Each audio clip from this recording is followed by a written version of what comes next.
All right, today we're going to do a review of this course and just talk about some of the things that we need to do in order for it to meet the TCC guidelines. So with our courses here, we want them to have a lot of similarities just so that students that are taking multiple courses have an easy time of navigating the course and they know what to expect, and things kind of run similarly for lots of different courses just to help students to be a bit more successful. So unfortunately, that means that we do want the course navigation to be pretty similar across all of the courses. So even though the course navigation of this course at this time is nice, we're going to need to make some updates just to make it easier for the students overall. So I'm going to take a look at a sample course that I have and kind of show you around that course and how we can just kind of restructure things a little bit. All right, so this is my sample course here. It's a very simple course. It doesn't have as much material in it as your course, but it just has the basic navigation requirements that we need to have in all of our courses. All right, so let's start here. So the first thing is that we want to avoid using the themes. So I want to keep just the basic simple theme. The reason for that is that for ADA compliance, we don't want to have a lot of bright colors. There needs to be a lot of contrast in the fonts, and screen readers have difficulty reading the colored font. So we're just going to keep it simple. Turn off the themes in the course. So the first area, I'm going to start talking about the course content. So when we add content areas, we want to keep it fairly simple, and you notice I don't have a whole lot of content areas here. There is some flexibility in this. Below our basic content areas, you could add a few others, but we really strive to make the navigation very simple so that, again, so that students know what to expect and where to find things, but it is okay to have a few others. Here we just want to be careful not to have it be cluttered with too many to make it confusing. But that doesn't mean that you can't add any at all. So the first content area that is required is our course home. And this we generally make it as a module page. And these modules can just be added, and you can choose which ones you would like to use. So I usually use, go back, cancel that. I usually use the announcements so that when they open it up, they can immediately see the announcements, a to-do list. You could put their grades. I always put the 24/7 technical support. Any other things that you think would be useful for the students, you just go through the course modules and decide whatever you think is important. That's there's not specific ones that are required, but it's a nice tool because when the students open up the course, this is what they'll see first, and they can get a nice little snapshot of what's going on in the course before digging into their lessons and doing other things. Your start here, this is a section that you have a great start on already. Just unfortunately, you'll have to make a few small changes to it. So here's your start here, and the video is great. Unfortunately, it may need to be changed just because a lot of the course navigation is going to have to be a little bit different in it. So what's required in your start here is you can put your instructor information, just a little bit about you, maybe your contact information.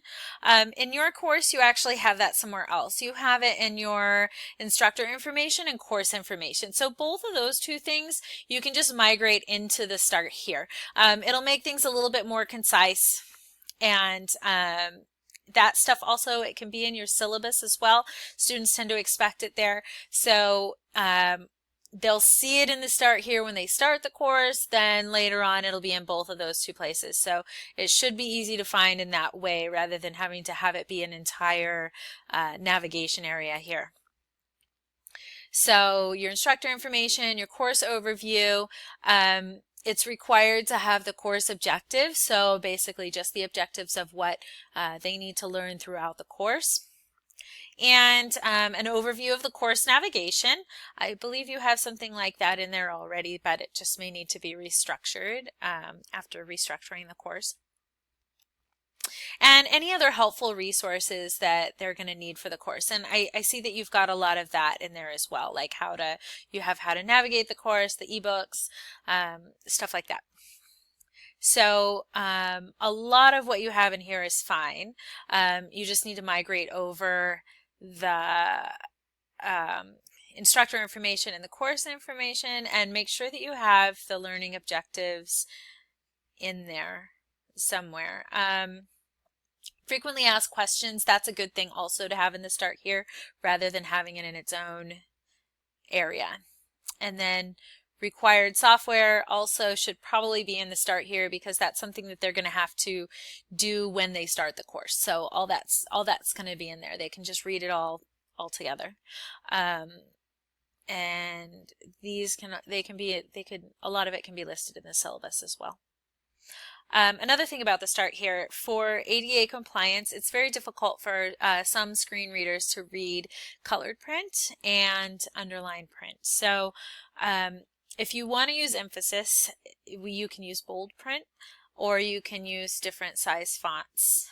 But unfortunately, we can't have all the red and the green and some purple down here. So we'll just have to change that. So how to read your lectures, that's good. That's all stuff that should be in start here. That's great. Your lab information, also important things. Very good. And all right. Good. All right. So let's go back to our course navigation in my sample course.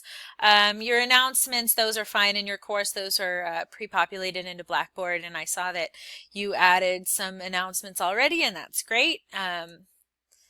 And so let's move on to the syllabus. I believe you've inputted your syllabus the right way.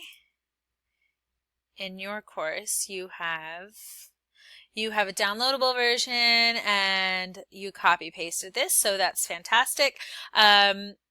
Just some of this, a lot of this stuff belongs in the syllabus as well. So that would be a place for them to find that, especially since the downloadable syllabus, for a lot of students, that's what they want to refer to. So if all that information is also in the syllabus, it might be a bit redundant, but it should be there as well. So that's good. You have your calendar. Good. All right. So the next thing is the lessons. So the lessons this is important to structure the lessons a bit in this way. So you're going to want to have one folder. So just add it as a content area and have a folder that just says lessons. And then inside that folder, you can add content folders for each lesson or unit. A lot of teachers use the lesson plans, although it works. I prefer to use a content folder and then put everything in there. So I'm going to show you that way, but if you wanted to learn about the lesson plans, we could talk about that another time. So each of these folders is going to have either however you want to structure it. Some instructors do it by week, others do it by unit. I like to do it by week, but that's up to you. And so you're just going to create a folder, give it a title and a brief description. Don't try to put all of the course objectives in a long description along with the folder here. All that stuff will go inside. Okay, so I'm going to open my folder for whatever week or lesson they're on, and it's going to have a few required things that you're going to want to put at the top of that folder. So first you're going to put the description, and usually the description in here, if you want to have a longer description, then this is the place to put it. So a very short description on the outside of the folder before they click into it, and then you can have a long description here. Your lesson objectives, so these are from the course objectives, whatever actual objectives you're covering within this lesson or unit. and the weekly action items or like a to-do list. So what's going to be here is this is what you need to do to complete this lesson. That way they can open this thing up, they know exactly what is going to be in this lesson or this unit, and they know they can go through this like a checklist and just go through each activity and make sure that it all gets done. Makes it a little bit easier for students, especially a course like this one where there's a lot that the students need to do. So it'll simplify it for them so that they can make sure that they get everything done for you. So have all of these things up at the top, then you can put all of that extra content can be down below it. Your assignments, your discussion boards, any YouTube videos, any other things that they need to download, like PowerPoint presentations or any other kind of content and assignments, everything that they need to do, you just put down below that. And then all they need to do is open this folder and just go one item to the next to complete the thing. Okay? Now discussion boards, I don't know if there was a discussion in that one, but if I go to the second one, I know there's a discussion in there. So here's my second lesson, and I have a discussion board in here. So there are two ways you can do the discussion boards. A lot of instructors don't put a discussion board course content area on here, and they do that because they have their discussion board already within the lesson and they don't want to put it in two places. So that's totally up to you. You can put a content area here so that your discussion boards also appear there, especially since I like to do it that way because they tend to need to go to the discussion boards multiple times, and so if they're having to go back to it over and over again, then it's nice to have a link here. I saw in your course you have it already set up like that, so that's great. So I think that's about it for the lessons. Should cover everything.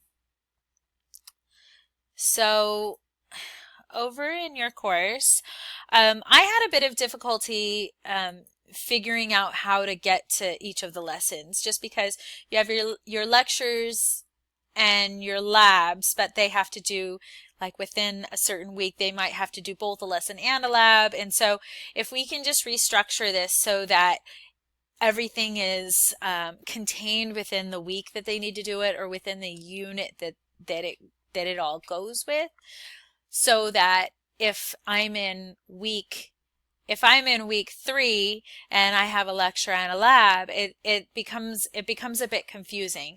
I had a hard time when I looked at the schedule of this course and then thought, okay, well, if I'm going to fulfill these assignments, I'm going to go look for them, and I kind of had a hard time finding where those items were. So if we can just restructure it so that we have a lessons folder over here, and then it's going to have those folders in a weekly or a unit based kind of a system.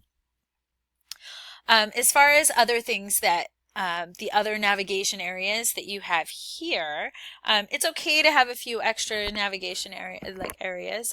For example, you've got these ebook sections. I would suggest having one navigation area for the ebook, and then you can have all of these in an item listed there. That way we don't have 4 items here because we want to keep our navigation as simple as possible.